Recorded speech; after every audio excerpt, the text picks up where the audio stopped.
하나님의 교회는 늘 언제나 하나님의 평강으로 가득 차야 됩니다. 은혜가 넘쳐야지 돼요. 기쁨이 넘쳐야 됩니다. 그런데 초대교회 때부터 역사를 살펴보게 되면 늘 언제나 은혜 넘치고 평강 넘쳐야 될 하나님의 교회들이 그렇지 못한 때도 있었습니다.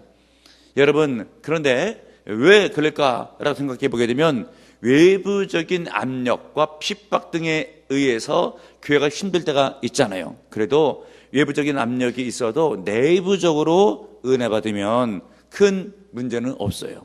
평강은 유지됩니다. 그런데 문제는 무엇인가? 이 외부적인 압박과 압력, 핍박 등 말고 내부의 갈등의 문제가 생길 때 하나님의 평강은 깨지게 되는 거예요. 깨닫는 은혜가 있길 바랍니다. 여러분, 우리 예수 그리스도의 사역을 한번 생각해 보십시오. 예수님께서 이 땅에 오셨을 때 복음서 말씀해 보게 되면 이제 40일 금식하시고 나서 마귀에게 시험 받으시고 승리하시고 나서 나사렛에 가서 고향이죠. 첫 번째 데뷔 설교를 하신 거예요. 그래서 누가복음 4장 18절 이하에 보게 되면 이사야에 있는 성경 말씀을 대언하시면서 그 말씀이 성취되었다고 예언의 말씀을 이제 성취의 말씀으로 이제 예수님께서 설교를 하시죠. 주의 성령이 내게 임하셨으니 이는 가난한 자에게 복음을 전하게 하시려고 내게 기름을 부으시고 나를 보내서 포로된 자에게 자유를, 눈먼 자에게 다시 보게 함을 전파하며 눌린 자에게 자유케 하고 주의 은혜의 해를 전파하게 하려 하심이니라 라고 하면서 우리 예수님께서 첫 데뷔 설교를 고향 나사렛 땅에서 하셨어요. 그러면서 이제 말하자면 메시아가 왔다라는 것을 선포한 거죠. 그러면서 오늘날 이 이사야에 있는 메시아의 이제 초림에 대한 말씀이 너에게 지금 응하였다. 내가 메시아로 왔다라고 선포했죠. 그러자마자 나사렛 사람들, 말하자면 예수님 어렸을 때부터 자고 이제 지냈던 성장 과정을 봤던 그 한 동네 살던 사람들이 예수님을 향해서 하는 이야기가 지금 예수 정신이 있는 거야, 없는 거야? 어렸을 때 이 동네에서 자라는 것을 우리가 다 봤는데 저건 목수 요셉의 아들이 아니냐?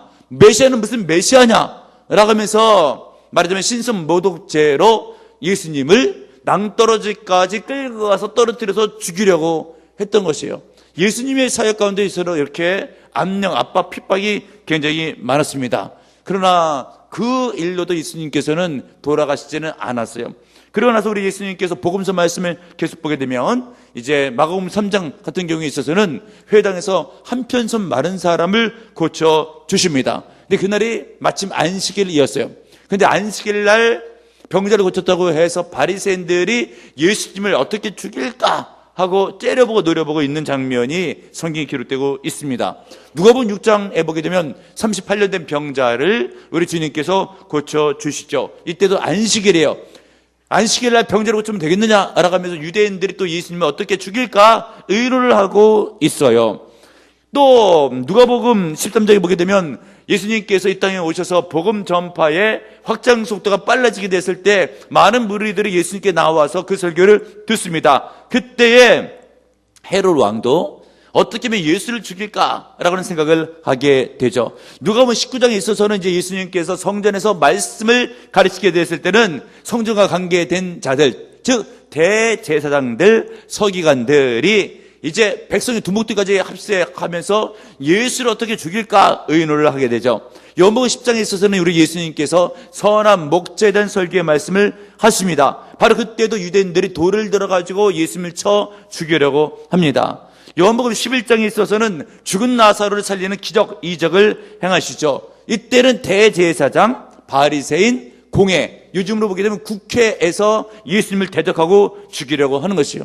예수님 주변에 있어서는 이렇게 예수님의 사역을 방해하고 예수님의 생명을 앗아가려고 했던 대제사장의 무리들, 그리고 바리새인들, 유대인들 등 나사렛 동네 사람들까지 다 힘을 빼서 될 수 있는 대로 예수님을 죽이려고 했었죠. 예수님의 사역은 이렇게 어려웠어요. 근데 정작 예수님이 어떻게 돌아가시게 되었는가? 예수님께서 친히 양육했던 12 제자 가운데 한 명이었던 가룟 유다, 내부적인 어찌 보면 갈등과 반란에 의해서 예수님께서 십자가 달려 돌아가시게 되었단 말이죠. 여러분 무엇이겠습니까? 어찌 보면 우리가 인생을 살아가면서 정말 우리들의 큰 적과 또 우리들의 큰 여러 가지의 압박은 무엇인가? 하나님의 은혜 및 평강을 뺏어가게 되는 것은 나나 공동체나 외적 요소가 아니라 내적 요소일 수가 있다라는 것을 깨달으셔야 됩니다. 특별히 우리 여전대 1여전대로부터 시작해서 우리 헌신 예배를 드리게 되지만 앞으로 6여전대까지 헌신 예배가 다 계획되어 있잖아요. 이 한 공동체, 여전대면 여전도회가 문제가 발생하거나 하나님의 은혜가 떨어지거나 하나님의 평강이 떨어지게 되는 것은 다른 기관에서 아니면 다른 교회에서 뭔가 이렇게 여러분을 공격해서 생기는 일이 아니라 한번 잘 해보겠다고 마음 먹지만 내부적인 데서 뭔가 봉사를 하게 됐을 때나 아니면 기도 모임을 하게 됐을 때나 10년 가운데 맞지 않고 불평의 마음이 들 때 이 내부적인 요소에서 그런 일이 충분히 생길 수 있다는 것을 깨닫고요, 더 사랑하시고 더 섬기시고 더 협력하시는 1여전도회 되시길 주님의 이름으로 축복합니다. 여러분, 나라를 봐도 마찬가지입니다. 우리나라 이 대한민국을 생각해 보십시오. 그동안에 있는 수많은 전쟁들, 우리나라 단군 이래 지금에 이르기까지 전쟁사를 살펴보게 되면 1000번도 넘는 전쟁이 있었어요, 우리나라에. 그런데 여러분, 최근에 있었던 가장 가까운 그런 전쟁을 살펴보게 되면 일제 침략을 통해서 강점기 당했을 때 일제 치하에서 36년 동안 큰 고통을 당했잖아요. 그것보다 심한 고통이 6.25 전쟁입니다. 민족끼리 전쟁을 해서 지금도 여러분 이산가족이 1000만이 된다고 하잖아요. 그 전쟁, 6.25 전쟁으로 말미암아 분단사를 살펴보게 되면 60년이 넘어가고 있어요. 일제 치하의 36년보다 훨씬 긴 60년이 넘어가고 있단 말이죠, 여러분. 여러분, 무슨 말이겠습니까? 내부적인 문제가 심각할 수가 있습니다. 깨닫는 은혜가 있기를 바랍니다. 가정사도 마찬가지예요. 한 가정이 붕괴되고 파괴되게 됐을 때는 어떤 범죄나 가정 파괴 범위에 의해서 그럴 수도 있겠지만 데이터로 보게 되면 내부적인 갈등의 이혼으로 말미암아 가정이 깨지는 수가 굉장히 큽니다. 여러분, 인터넷 한번 검색해 보십시오. 우리나라 가정이 있어서 이혼율이 어떻게 되는가? 최근에 제가 검색을 한번 해봤어요. 47.4%래요. 여러분, 놀랍죠? 여러분들 주변에 이혼하신 분들 있으려면 있겠지만 여러분 퍼센티지로 보게 되면 말하자면 두 가정 가운데 한 가정은 이혼하는 그런 시대가 된 것이에요. 무슨 말씀을 하고 있는 것이겠습니까? 여러분, 가정도 그렇고 교회도 그렇고 나라도 그렇고 문제는 어디서 생긴가? 다른 데서 공격해서 바깥에서 외부적인 요소로 인해서 문제가 발생하기보다는 내부적인 문제가 클 수가 있더라라고 하는 것이죠. 그러면 여러분, 더 사랑하셔야 되고요, 더 섬겨하셔야 되고요, 또 서로 협력하는 그런 모습들이 굉장히 필요한 그런 시대다라는 깨닫는 은혜가 있기를 바랍니다. 그래서 성경 말씀해 보게 되면 하나님께서 교회에게 주신 말씀 가운데 예를 들면 계시록 성경에 에베소 교회에 보낸 편지의 내용이 있죠. 이 에베소 교회는 외적으로 보게 되면 영지주의의 어떤 침투를 통해서 교회를 흔들 만한 영적 요소들이 있었어요. 그런데 계시록 성경을 가만히 보게 됐을 때 우리 예수님께서 환상 가운데 나타나셔서 반무섬에 있는 사도 요한에게 주신 말씀을 보게 되면 에베소 교회 영지주의를 조심하라 라는 메시지를 하지 아니하였고 첫사랑을 회복하라, 이런 메시지를 주셨어요. 첫사랑을 회복하지 아니하면 내 촛대를 옮기리라. 무슨 얘기겠습니까? 교회 문을 닫게 하겠다는 것이에요. 결국은 에베소 교회 성도들이 첫사랑을 회복하지 못해가지고 지금 에베소 교회는 존재하지 않습니다. 안타까운 일이죠, 여러분. 초대교회 7개들 다 그런 꼴이 됐어요. 여러분, 무슨 얘기겠습니까? 물론 초대교회 이후에 지금에 이르기까지 여러 가지 믿음에 대한 교회에 대한 핍박들은 많았습니다. 그러나 교회 문을 닫게 되고 심각한 문제가 발생하게 된 것은 내부적인 갈등의 문제가 크더라라고 하는 것이에요. 우리 성경 본문에 있었던 이 빌립보 교회도 우리가 잘 들어야 되고요. 특별히 우리 1년의 헌신 예배니까 잘 명심하시고 교회를 어떻게 섬겨가야 될 것인지 하나님의 은혜를 심중에 두시는 1년대 되시길 주님의 이름으로 축복합니다. 이 빌립보 교회도요, 외부적인 여러 가지 교회를 흔들 만한 요소들이 많이 있었습니다. 크게 압축을 해서 이야기하면 첫 번째 율법주의예요. 율법주의가 바깥부터 들어와가지고 이 에베소 교회를 공격하라는 것이에요. 구원은 믿음으로 온 것이 아니라 율법을 직행할 때 얻게 되는 것이다. 그래서 교회에 문제가 발생하곤 했습니다. 그리고 빌립보 교회에 침투됐던 이단 가운데 완전주의라고 하는 이단이 있어요. 헬라 철학 사상 가운데 신학이 합쳐져가지고 잘못된 이단 사상이 빌립보 교회에 침투하게 된 것이에요. 예수 믿고 구원받았으면 됐지 더 이상 믿음의 성장은 필요 없고 할 이유도 없더라 라고 해서 에베소 교회에 있는 성도들에게 영지주의가 침투하게 된 것처럼 그쪽 교회에 있어서도 완전주의라고 하는 이단이 빌립보 교회에 침투함으로 말미암아 이제는 믿음 생활에 대해서 열심을 내지 않게 하는 그 자칫 잘못된 이단이 침투해서 교회를 흔들고 있었어요. 그리고 세 번째에 빌립보 교회의 외적인 압박과 외적인 공격은 무엇인가? 쾌락주의예요. 이 쾌락주의는 무엇인가? 영지주의의 패턴 가운데 하나인데, 예를 들면은 음란이나 아니면 쾌락, 더 나아가서 식욕, 탐식 등을 통해서 세상적인 쾌락을 즐길 것을 그렇게 요구하고 있죠. 그러면서 그것도 행하게 되면 절대 믿음하고 무관하고 하나님 섬기는 것하고 죄 짓는 것하고 무관하니까 아무리 행해도 괜찮더라라고 했던 자칫 잘못된 쾌락주의가 들어왔어요. 이런 세 가지의 큰 외부적인 잘못된 이론들, 이단 사상들이 빌립보 교회 침투해서 그 교회를 흔들고 있었다는 말이죠. 그런데 바울 사도가 이런 모든 것들을 경계하면서 조심하라고 이야기하지만 맨 끝으로 더욱더 강조하고 있는 것은 더 심각한 문제가 있더라. 무엇인가? 내부적인 갈등의 문제가 더 크다. 이것을 조심해야 된다라고 하는 것이에요. 여러분, 우리가 예를 들면 TV 프로그램, 피드 수첩 등을 통해서 보게 됐을 때 우리 교회는 뭐 그런 면이 있지는 않지만 어느 교회들 등을 거론하게 되면서 한국 교회, 특별히 뭐 어느 교회는 문제가 많더라라고 해가지고 지금 기독교에 대해서 폄하하는 이론들이 굉장히 많이 있죠. 전도하려도 잘 되지가 않아요. 그런데 그런 것보다 더 큰 문제는 무엇인가? 바깥에서 교회를 공격하는 것보다 더 큰 문제는 무엇인가? 1년 전되면 1년 대 회원들끼리 뭔가 마음에 들지 않아가지고 상대방을 받아들이지 못하게 되는 것.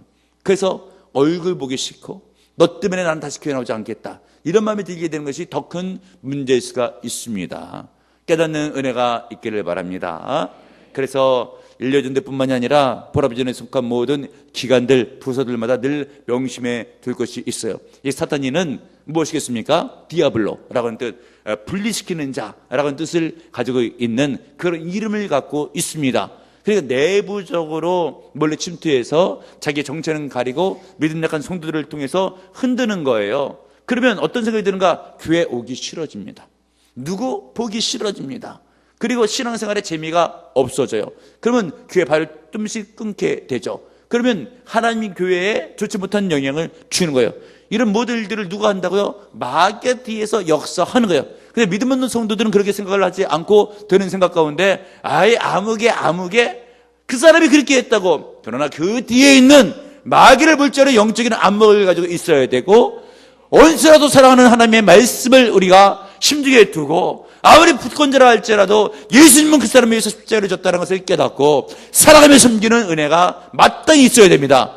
우리가 사랑하며 섬기는 때는 사탄 마귀가 물러가고 떠나가고 하나님의 평강이 부서 안에, 심령 안에, 기관 안에, 부서 안에, 공동체 안에 임하게 되어 있습니다. 깨닫는 은혜가 있기를 바랍니다. 그런데 이 빌립보 교회는 문제가 있어가지고, 여러분 오늘 읽었던 성경에 있는 말씀을 보세요. 2절을 보세요. 불명예스러운 두 명의 여성의 이름이 올라가 있죠. 성경에 에스더도 있고 마리아도 있고 베베도 있고 브리스길라도 있고 얼마나 아름답게 소개된 여성의 이름이 있습니까? 불명예스럽게 올라가 이름이 4장 2절에 있어요. 절대 여러분들이 이렇게 불명예스러운 이름으로 거론되지 않기를 주님의 이름으로 축복합니다. 그런데 누구의 이름이 거론됐습니까? 유오디아. 그리고 누구를? 순두부? 순두개라고 하는 두 사람을 거론하고 있어요. 같은 마음을 품어라. 그러니까 지금 어떤 마음을 갖고 있었다는 거예요? 다른 마음을 갖고 있다. 이게 문제입니다. 여러분 공동체 내부에서 다른 마음을 가지면 그게 큰 문제입니다. 물론 뭐 성령이냐 마귀냐 알아갈 때는 성령의 생각을 가져야죠. 마귀의 생각을 내쫓아야 되는 것이죠. 근데 어떤 경우에 있어서는 성령이냐 마귀냐라고 하는 것이 아니라 문화적인 그런 선호도나 아니면 어떤 것에 대해서 기호도가 있을 수가 있어요. 예를 들면 이렇게 뭐 주방에 어떤 봉사를 하게 됐었을 때 오늘은 뭐 우리가 콩나물을 국밥을 한번 합시다, 이 얘기할 수도 있는 것이죠. 설날에 무슨 콩나물 국밥이냐고, 설날엔 떡국이 제일이라고, 요새는 떡국도 별로 맛이 없다고, 만두국이 제일이라고 의견을 낼 수가 있는 거예요. 이거 무슨 성령도 아니고 마귀도 아니잖아요. 이거 뭐 먹는 것에 대해서, 문화적인 것에 대해서, 기후적인 것에 대한 이야기잖아요. 그럴 때면은 같은 마음을 품으라는 것이에요. 누가 어떤 얘기를 했잖아요. 예를 들면 담임 목사는 솔직히 얘기하는 것이에요. 저를 절대 거론하지 말고 나는 떡국을 먹어도 괜찮고 콩나물 국밥 먹어도 괜찮고 심지어 해장국 먹어도 괜찮고 다 괜찮아요. 돼지국밥도 괜찮아요. 그런 걸 놓고 절대 싸우지 마세요. 근데도 불구하고 몰라서 그렇지 우리 목사님이 갈치조림 좋아한다고 하면서 내 이름을 절대 거론하지 마시고 아무거나 다 괜찮으니까 싸움만 하지 마셔요. 제발 싸움하지 말아요.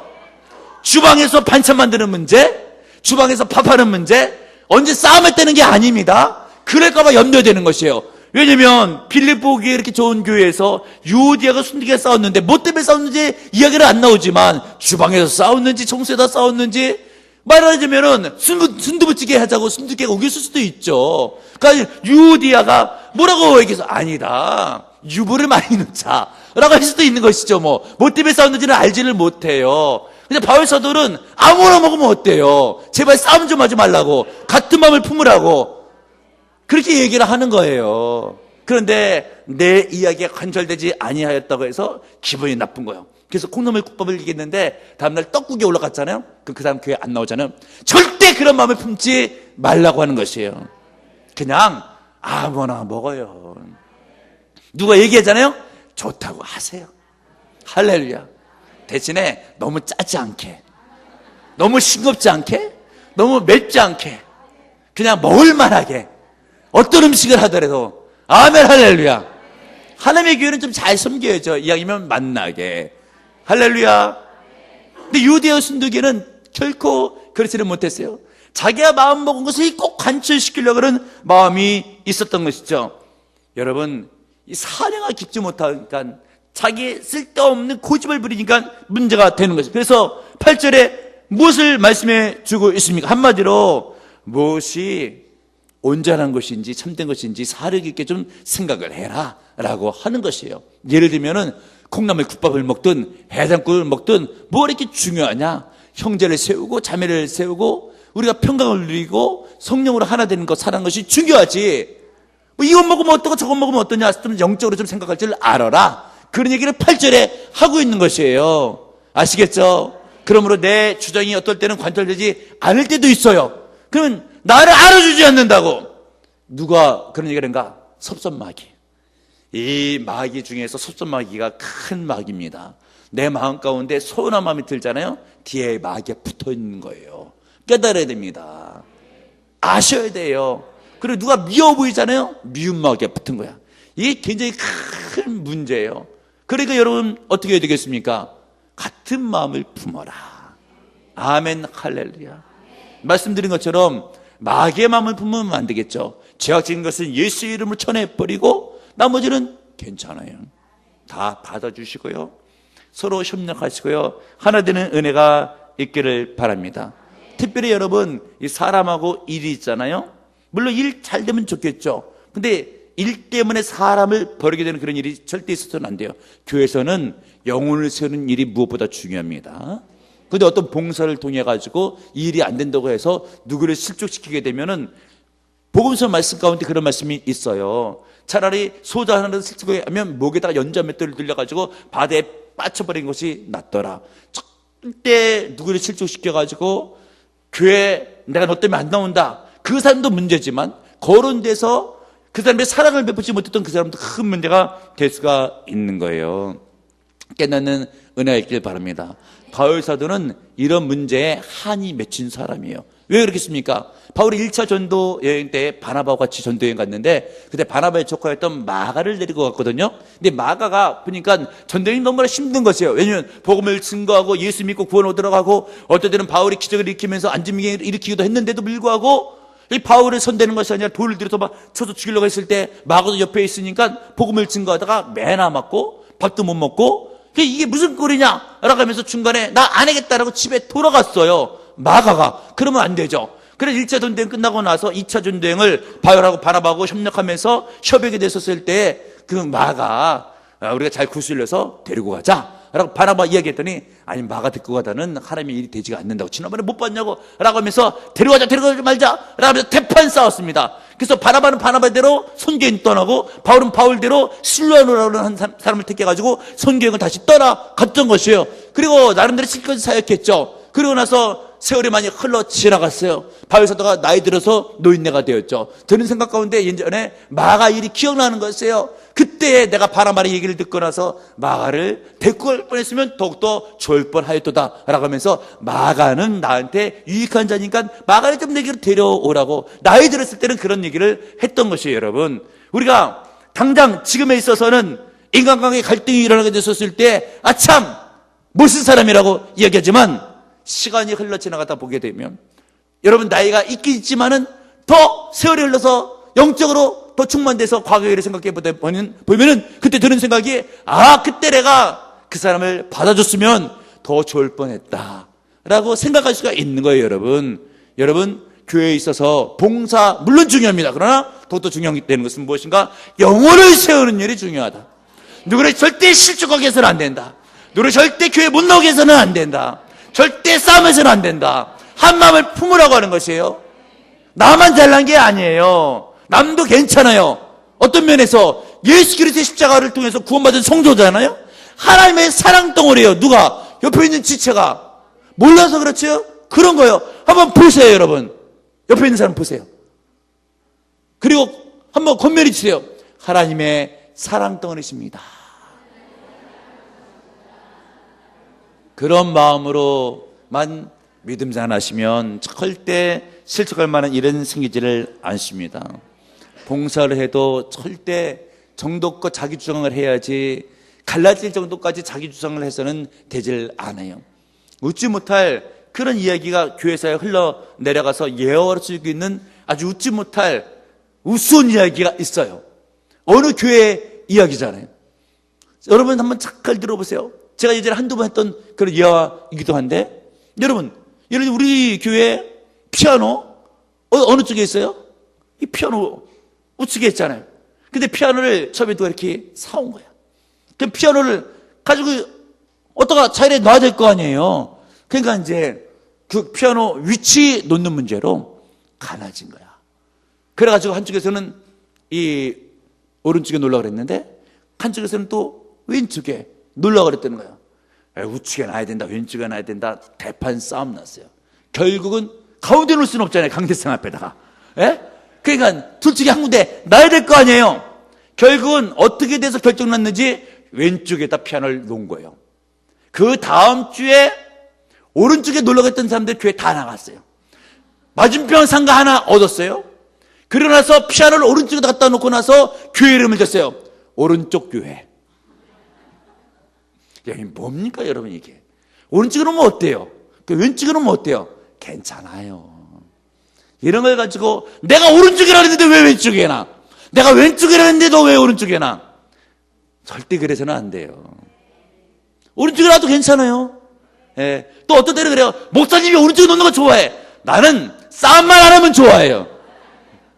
오른쪽에 놔도 괜찮고 왼쪽에 놔도 괜찮아요. 절대 저 거론하지 말아요. 예. 쓸데없는 주장들 하지 마세요.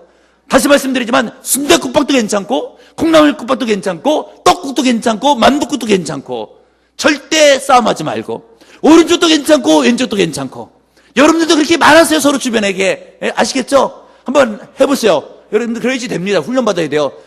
나는 오른쪽도 괜찮아요. 해보세요. 나는 왼쪽도 괜찮아요. 해보세요. 또 하세요. 먹는 것도 또 해봐야지. 나는 콩나물국밥도 괜찮아요. 나는 떡국도 괜찮아요. 나는 만두국도 괜찮아요. 소고기국은 더 좋아요. 싸울 일이 없어요. 여러분 교회에서 아무 문제를 아닌 것을 가지고 싸우고 지지고 볶고 며느리하고 시어머니 싸우는 일이 다 이런 문제. 오른쪽이냐 왼쪽이냐 이런 문제. 북어국이냐 콩나물국이냐 아무런 어때? 아무 상관이 없어요. 여러분 괜찮아요. 너무 짜지 않게 너무 맵지 않게 적당히 먹을 만하게. 할렐루야. 얼마나 좋아요. 은혜가 되고. 그런데 유디와 순득에 싸우잖아요. 양보하면 얼마나 좋아요. 그런데 문제는 무엇인가? 나는 양보를 안 하겠다고 하는 거예요. 왜 양보를 안 하겠는가?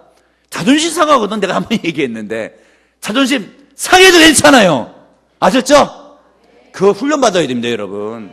왜 꼭 내가 이겨야 되고 나를 알아줘야 됩니까, 여러분? 하나님의 교회에서는 주님께 영광을 돌리고 하나님 기뻐하시고 형제를 사랑하고 나는 낮아지고 남을 높이라고 했잖아요. 할렐루야. 낮아지셔요. 그것이 귀한 믿음입니다. 할렐루야. 축복합니다. 그런 믿음으로 승리하셔야 되는 것이에요. 여러분, 사람 바뀌는 것이 쉽지가 않아요. 여러분, 우리가 말씀을 훈련받는 영적인 요소들은 안 바뀌어도 무조건 바뀔 수 있도록 훈련을 받아야 돼요. 하나님께서 원하시기 때문에. 그런데 문화적인 것들은요, 바뀌지 않아도 상관이 없고 어떤 때는 그것은 잘 안 바뀔 수가 있는 거예요. 예를 들면은 여러분들이 설날이 되면 이렇게 떡 있잖아요. 떡. 흰떡, 가래떡. 가래떡 예전에 보게 되면 지금은 모르겠지만 방앗간에서 이렇게 해갖고 오고 막 그러잖아요. 머리를 막 이렇게 이어갖고 오고 하잖아요. 그래가지고 때가 되면은 떡국도 끓여 먹고 썰어서 먹기도 하고 등을 하잖아요. 저도 어렸을 때 흰떡 많이 먹었어요. 우리 집은 이 흰떡을 그냥 신설탕, 백설탕에 찍어 먹었어요. 근데 어느 집에 친구 집에 놀러 갔더니 간장에 찍어 먹더라고.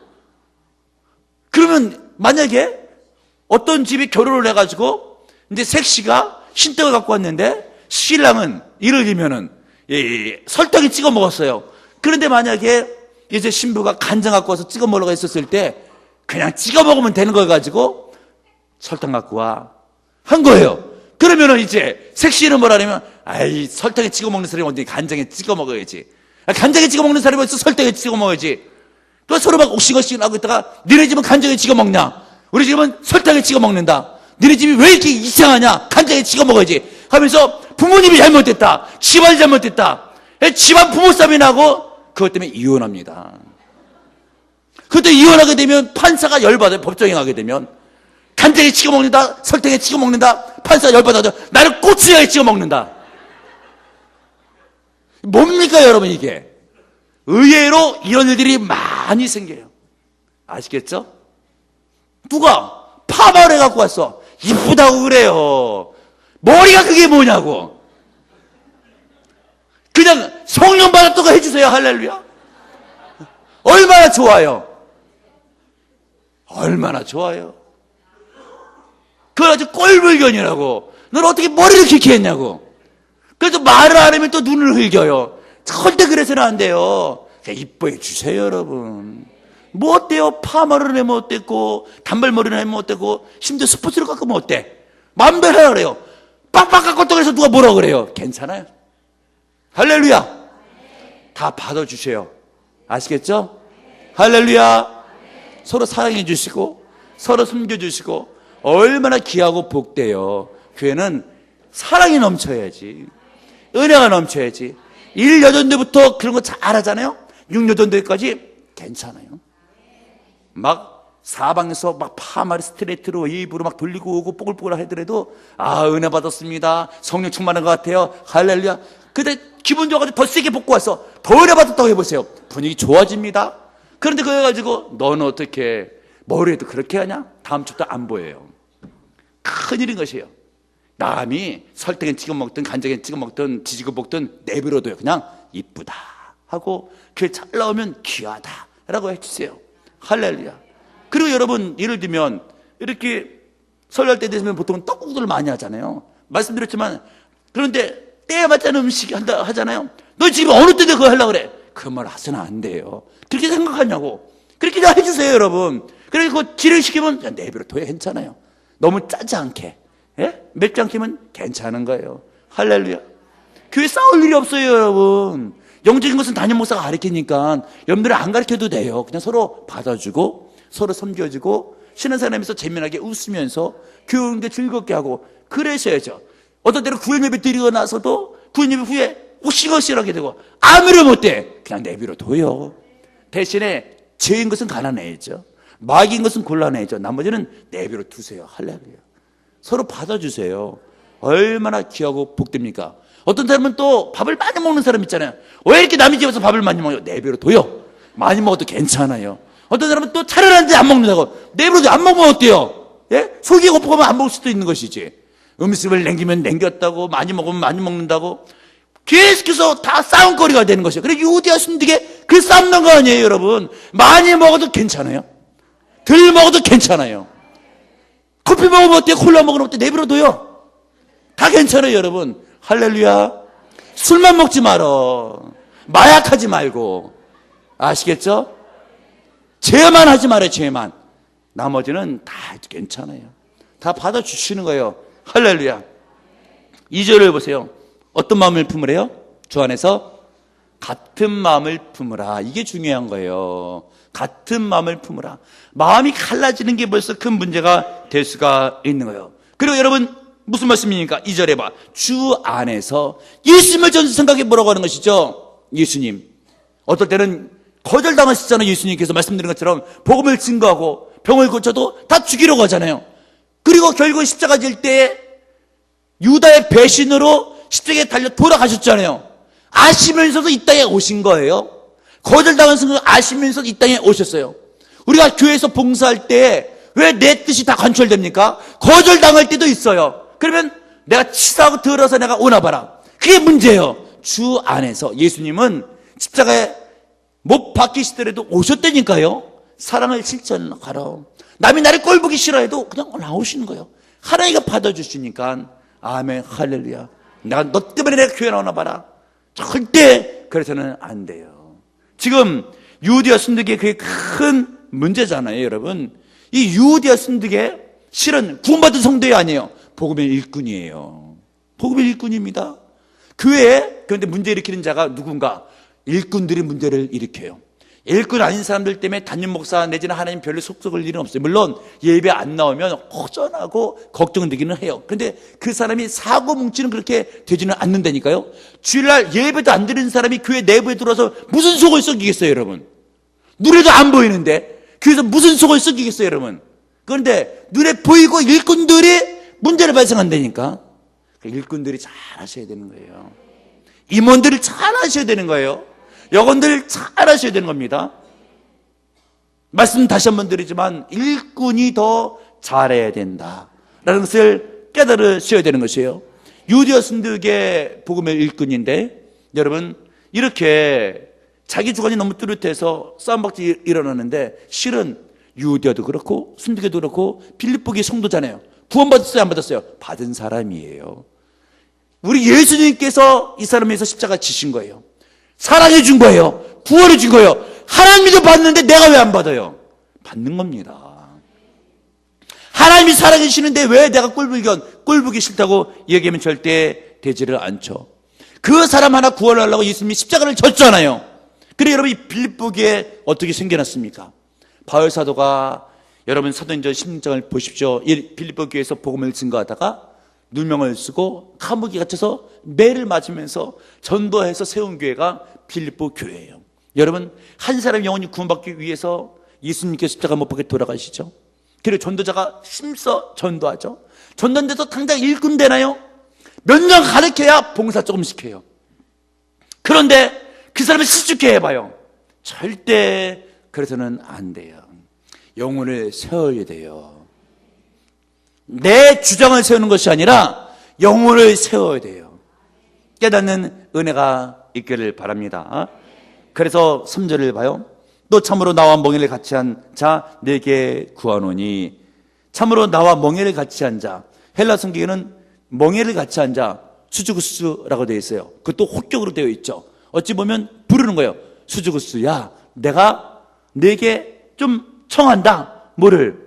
복음에 나와 함께 힘쓰던 저 여인들을 돕고 또한 글레멘드와 그 외에 나의 동역자들을 도우라. 지금 뭐라고 얘기를 해주고 있어요? 순득에 도와줘야 된다. 유대야 도와줘야 된다. 어떻게? 신앙생활 잘하고 봉사 잘하고 같은 마음을 품도록 주변에서 좀 도와주어라 라고 이야기를 하는 것이에요. 빌립보 교회에서는 바울 사도가 이렇게 믿을 만한 성도가 있었던 것 같아요. 어디에 문제가 생기게 되면 아무에게 좀 부탁을 하면서 교회 문제가 있는데 좀 힘써서 좀 해결하라고. 그러면은 아멘 주의 종의 말씀이니까 순종해서 교회를 한번 잘 세워보겠습니다 라고 이야기를 하면 좋은데 어떤 경우에 있어서는 수저수처럼 교회 일꾼인 줄 알고 담임 목사가 불러다가 교회 이런 문제가 있다고, 암흑이 문제가 있다고 한번 심어가지고 성령을 한번 권면해 보라고. 에이 목사님 그냥 놔둬도 괜찮아요. 원래 그래요. 그러다가 말고 지풀에 다 풀이 죽어가지고 하다 보면 또 나중에 또 제대로 돌아와요. 아무 일도 하지 않고 아무 신경도 쓰지 않고 교회에 대해서 염려도 하지 않고 절대 그래서는 안 돼요. 교회를 세워가야 됩니다, 여러분. 특별히 영혼을 세워가는 일에 힘을 쓰셔야 되는 것이에요. 그리고 하나님의 평강이 특별히 1년 전도의 내부 가운데, 교회 내부 가운데 있기 위해서는 어찌해야 될 것인가? 중요한 말씀이 있어요. 5절을 보세요. 너희 관용을 모든 사람에게 알게 하라. 관용이 뭐예요? 넓은 마음이 관용이에요. 마음이 넓으면 사람들 다 받는 거예요. 여러분 보십시오. 마음이 세숫대야 많았다. 돌 하나 떨어뜨려봐요. 온 물이 다 출렁거려요. 바다 같아봐요. 태평양 한가운데 여러분 돌 하나 떨어뜨려도 표시 나지도 않습니다. 마음이 넓으면 문제가 있어도 절대 표시가 나질 않는 거예요.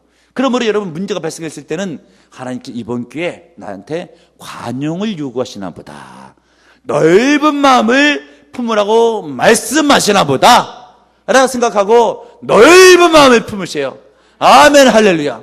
그리고 그리스도의 평강이 임할 수 있도록 기도를 하셔야 되는 것이에요. 여러분 6절을 보세요. 아무것도 염려하지 말고 다만 모든 일에 기도와 간구로 너희가 그것을 감사함을 하나님께 아뢰라. 그럼 모든 지가 뛰어난 하나님의 평강이 그리스도 예수 안에서 너희 마음과 생각을 지켜주시리라. 감사하는 마음을 품고 기도를 하시는 거예요. 그러면 평강이 임한대요.